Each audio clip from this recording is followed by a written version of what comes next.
Hi, CWCLA. Now that TK5 families have received your reopening survey, we wanted to help you make a choice between hybrid and full distance learning. I'm Marissa Berman from our regional team, and we'll just be walking through what that choice will entail as you make an informed choice for your family. I'm going to go off video as we are just going to walk through these slides. So you can better understand how you might respond to the survey. So CWC is currently in the third stage of limited in-person learning. And in exciting news, we and other schools in LA are moving towards this stage 4 of hybrid learning. So we are really busy making all of the necessary preparations for a safe and careful return, hopefully by April 19th. All of our return is guided by those CWC values that you see in the upper right-hand side, and these principles for a safe return that Mark has shared previously. And I'll just share them briefly here on the screen. These will really drive our work and allow us to live our values in this safe return to school. We also have the COVID-19 community agreements that you see here on the right-hand side. We have both staff and family agreements. And in those agreements, we've laid out expectations for the safety protocols and expectations that we will all need to hold ourselves to. It's going to be a very important accountability tool for all of us. In those agreements, it also describes some important reminders about how we all need to treat one another during this transition.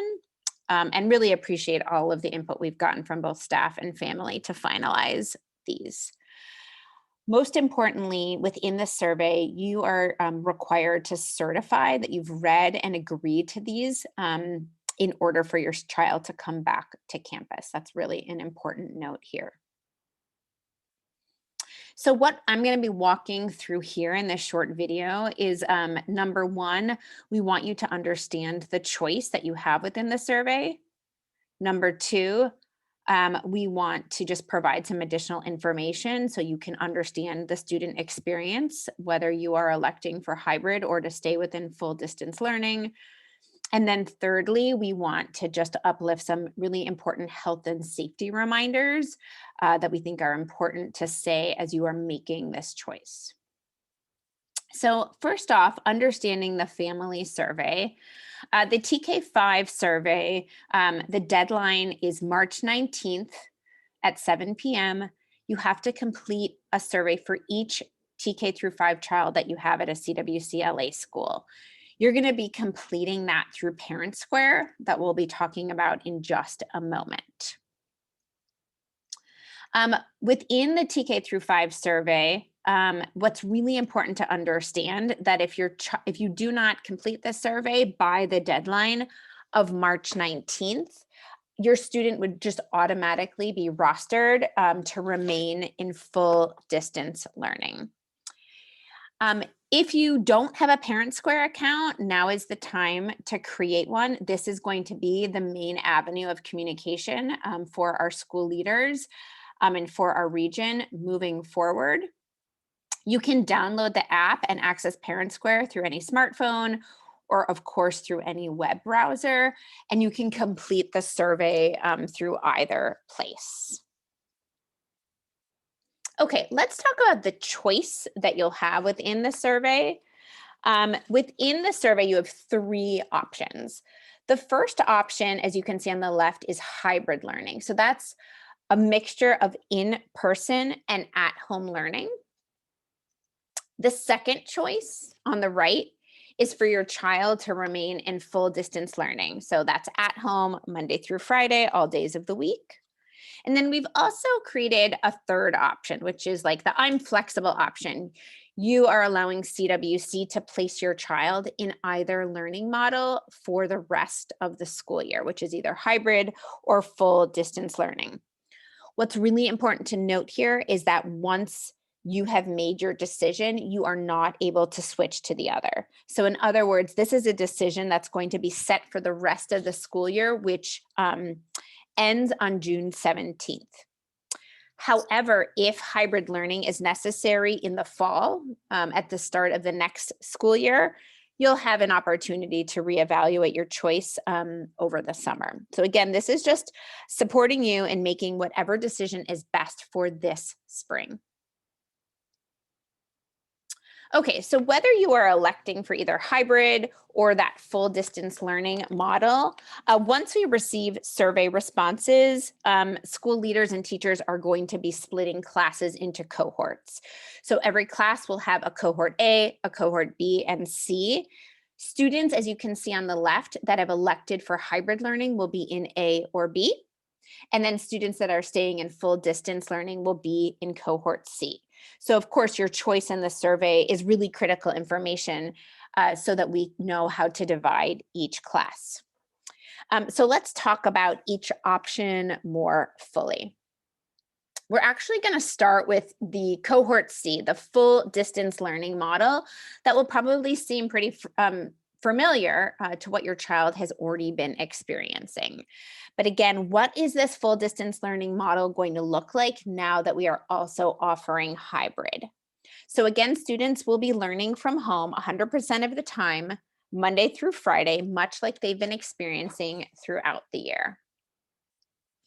They will also experience a lot of the same components of their schedule, maybe in a slightly different order, but whether it's foundations, math, writer's workshop, reader's workshop, our specials, and then of course, social emotional learning.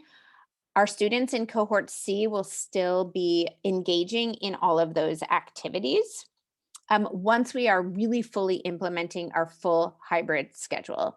It's going to take us a few weeks to get there after we've reopened, but once we are reopening, cohort C students can really expect a pretty similar experience to what they are engaging in now. Also, what's important to note is that the learning for cohort C students won't entirely be asynchronous. There might be some components of your child's day in cohort C that would be asynchronous, where they need to be working independently, but also they're going to have some contact with the lead teacher and potentially other staff members that are new and familiar as well. We're going to try our best to keep students with their lead teacher, the one that they've had all year, but there might be instances where learning could happen from another adult. Of course, any instruction via Zoom will be supervised by an adult. And that's really full distance learning, cohort C. So now that we reviewed that, we're going to talk about hybrid. So hybrid, again, as you can see on the upper right, is for cohorts A and B. And hybrid is really that mixture of in-person and at-home learning. So let's talk more about what that experience is going to entail. Before we do that, hybrid learning is really going to be implemented in phases. So phase 1, which is likely starting on April 19th, is going to include the following. Students that are in cohort A or B are just going to come to school 1 day a week. So as you can see on the left, in this example, cohort A students would come to school on either Monday or Tuesday, and then students in cohort B on the right-hand side would come either Thursday or Friday. Of course, students in cohort C would be learning from home during this phase 1, 5 days a week. That Wednesday time will always be where students are learning just as they have now on Wednesdays, learning from home. And they would participate in a combination of morning meeting, some asynchronous independent work, maybe some additional small group instruction. All of this is while teachers are engaging in some really important planning time as a team. Wednesdays is also when campuses are going to receive that deeper cleaning on top of the more regular disinfecting that's happening throughout the school week. It's really important to note that if you opt for hybrid learning in phase 1 and also in phase 2 that I'm about to describe, we will be assigning your child to a day or eventually 2 days a week. We cannot entertain preferences for a specific day that you'd like to come to campus or have your child come to campus. Those are really things that the school has to assign to each family. In phase 2 of hybrid learning, that would likely start on either May 10th or potentially May 17th, depending on just general readiness. But that goal for mid-May, regardless of when specifically it starts, students in cohort A would then begin coming to school on Monday and Tuesday, and then students in cohort B would be coming Thursday and Friday. Wednesdays really stays the same, and cohort C are still learning from home 5 days a week. So now let's talk about, in hybrid learning, what does that in-person component look like? In this Venn diagram, the in-person at school component is on the left side. And we'd like to really zoom into what that experience will entail. So in the in-person component, we have some pictures here from some of our campuses, both the hallways, classrooms where desks are separated to be socially distant, and then even a child's individual desk space that includes a materials bin, space for things like backpacks, lunches, all of that stuff. Additionally, as we want to just tell you more about what that experience will look like, on the left-hand side, you can see that part of a student's day when they're learning at school is going to include some learning still via Zoom. That might be to connect with students that are still learning at home. That will also include things like specials, which will all still remain virtual via Zoom. But on the right-hand side, if a student is coming to school, while this is not a picture of a CWC classroom, you can see that on top of some Zoom learning, there will be other instruction throughout the day that's going to be tailored to those students that are in person and physically in the classroom. So that could include things like small, half group, or maybe even some individual instruction, and of course, including breaks and time for playing and eating. So additionally, with hybrid learning, we'd like to talk now about that right-hand side of the Venn diagram, which is the at-home component. So during the at-home component, the components of a student's schedule are going to stay largely the same from what students have been experiencing now. That's going to include a combination of time with a lead teacher or other staff members, and some time for asynchronous work. The entire day will not be asynchronous. That's really important to note. And some of those learning experiences when a child is at home will be tailored for, small and half group instruction within a virtual space. Again, we're going to do our very best to keep students with their own lead teacher, but there could be instances where learning might happen from another teacher throughout the day. Of course, any Zoom experience is supervised by an adult. So in terms of like specific schedules, the order of the day, when things will be happening at your child's campus, all of those details are going to come from your school leader. They're still building out those schedules. They're getting some really important feedback and input from teachers, building out specifically what that's going to look like at your campus. And those specific schedules would be shared really after spring break. So we will share some general details right now, but again, specific schedules for cohort A, B, and C will come from school leaders. So don't reach out to them quite yet. They will share those details when they're ready.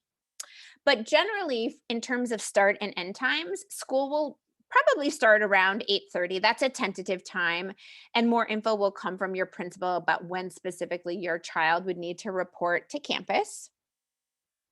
And as far as end time, school would end approximately between 2:30 and 3:30 p.m. with those lower grades dismissed first.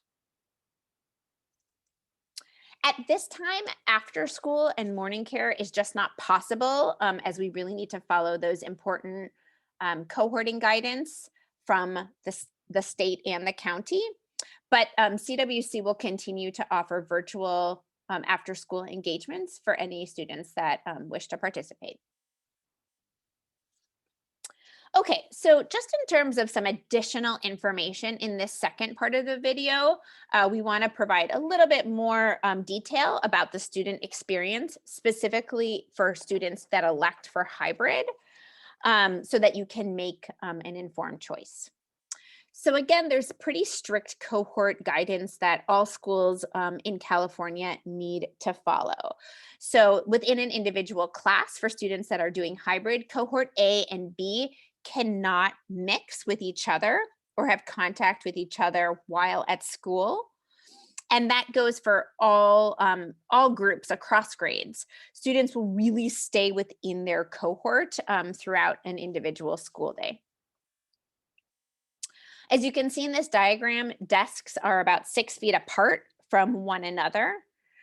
Each of our classrooms is a slightly different size. And so with the work and help of facility consultants, we've mapped out within each classroom, what's the maximum amount of students that we can allow for in order to remain that physical distance that is necessary. So each classroom will probably have somewhere between 10 and 13 students, depending on the size, where those desks and teaching areas are all about 6 feet apart from one another. So let's talk about cohorts, for example, and just like a couple of examples of how this might play out in real life. So in this first example, let's say in a class that's 26 students, if every child is interested in hybrid, we're going to simply split students in that class between cohort A and cohort B pretty equally. However, in another example, let's say there is, again, another class of 26 students.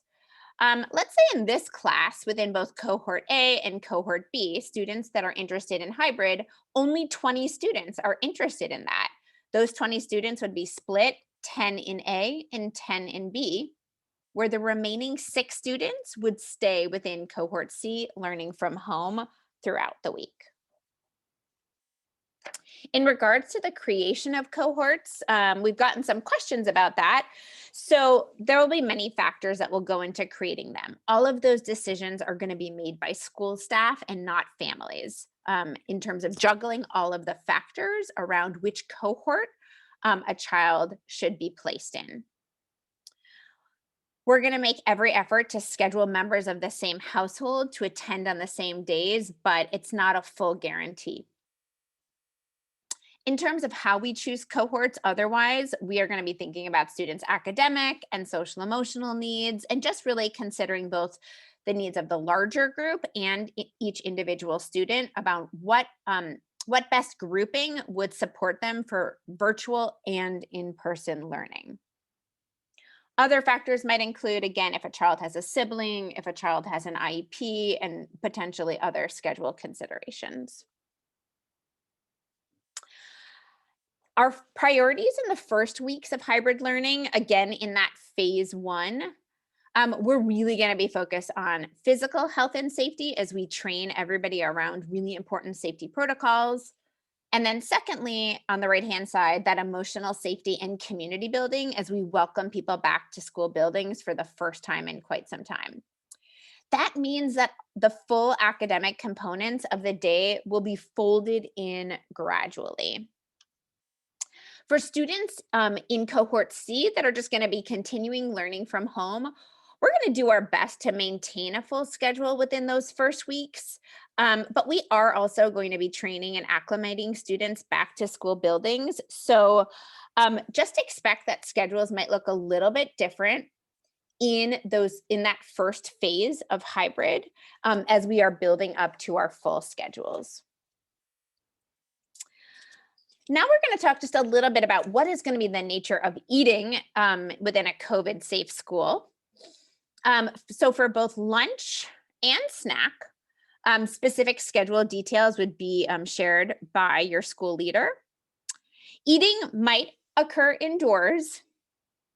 And to the extent possible, Our schools are going to determine if there can be staggered and socially distant lunch times in the outdoor spaces that each of our campuses have.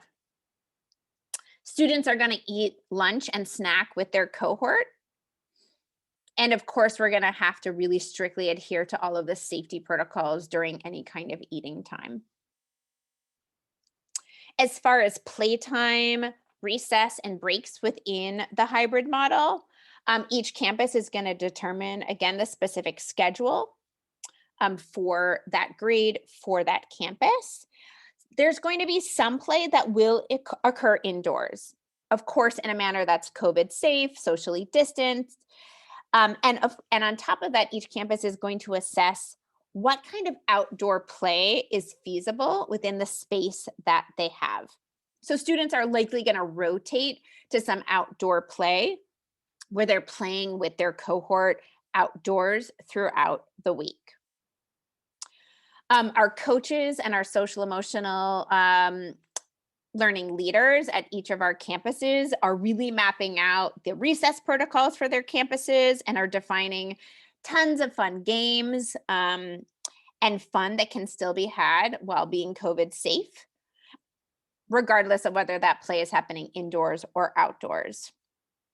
They're also developing some important SEL trainings for our staff around those protocols and community building games that all staff can really engage in, whether, again, that's indoors or outdoors.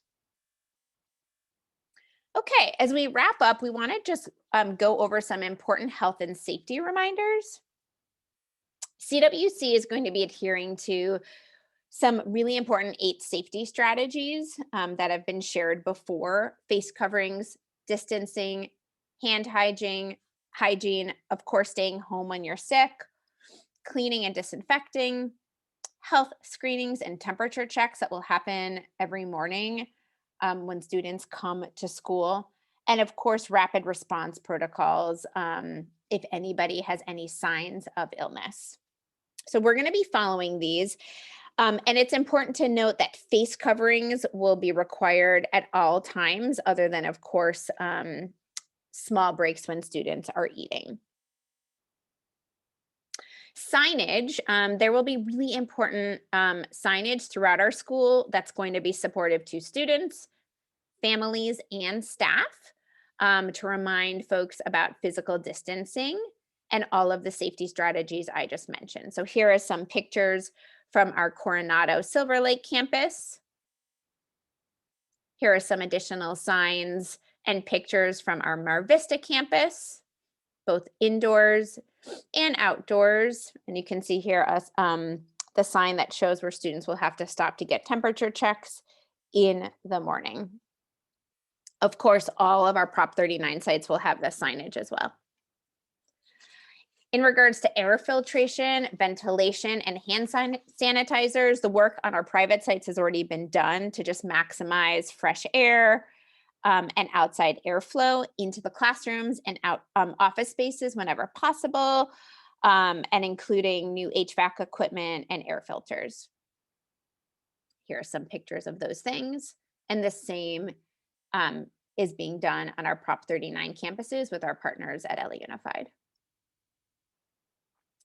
In regards to surveillance testing for COVID, we are working with a partner called Coverified, and Coverified will be sending a registered nurse to each of our campuses where students, staff, community members, kind of a randomized set of folks every week will be taking this PCR saliva test. It's a non-invasive test. The tests are processed generally within 24 to 72 hours. And again, all of our sites, private and Prop 39, will have this surveillance testing to really do the important monitoring of health within our communities. If students are coming back to campus in a hybrid capacity, this surveillance testing is required of all of them. We are so excited for the moment when we will all be able to be in our school buildings together. But at this time, in order to follow safety regulations, families and visitors will not be allowed on campus and in the school buildings. We really appreciate your understanding about this important component to maintain everybody's safety. In terms of what else families can do to support, we need you to complete the survey by March 19th. We also really need you to understand and to sign off on those community agreements. We're going to need you to attend required trainings that will be required for all family members. We also really recommend you spending some time, if your child especially is coming back to campus, to preview how school might look, feel, and sound a little bit different than what they are normally used to. This kind of previewing will be really helpful. Of course, our staff will do this previewing, but for families to do this previewing as well, it just will help to prepare students of what they can expect. Similarly, we really recommend families just keeping the dialogue open with their child, going through any questions they might have, giving them time to process and understand what school might look like during this time, and really validating and affirming the feelings that they're having as they go through this experience of returning back to campus. We also, just a really important reminder to just be patient and kind with all of our staff, our leaders, our teachers, our front office staff as well, as we work through just a huge amount of details and complexities to maintain everybody's safety during this time. We also just want to remind you, as sort of noted in this picture on the bottom right-hand side, is just a really important reminder to abstain from risky behavior, both at school, within your family, and also within your larger community.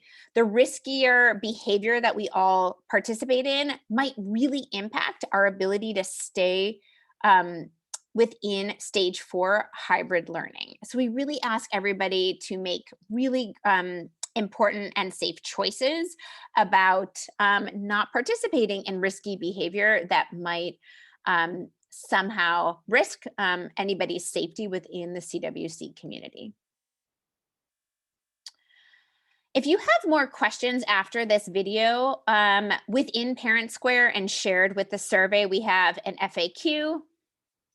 We have some tech support with people that are new to Parent Square. We have additional info, including the community agreements and information about the 8 safety strategies. We have some recordings from the previous town halls that have occurred in the last few weeks. And of course, have some translation support as well. All of this can be found in Parent Square. Lastly, if you still have more questions, our school leaders are going to be holding a Zoom meeting at each of our campuses. So join that if you want to ask questions of them as you just deliberate and figure out before March 19th what choice you might be selecting for your TK5 student. Other than that, we just thank you so much for going through these details and really thinking about what is best for your family at this time. And just a reminder that we're really reopening with a theme of community. We know that our community is really special, and in spite of how unique and challenging this time is, we just need to lift each other up, hold each other accountable, and take great care of one another during this time, and know that we're really going to emerge stronger as a community as we go through this reopening process. So thank you so much, and please dig into any of those additional resources if you need more support. Thanks so much, everybody.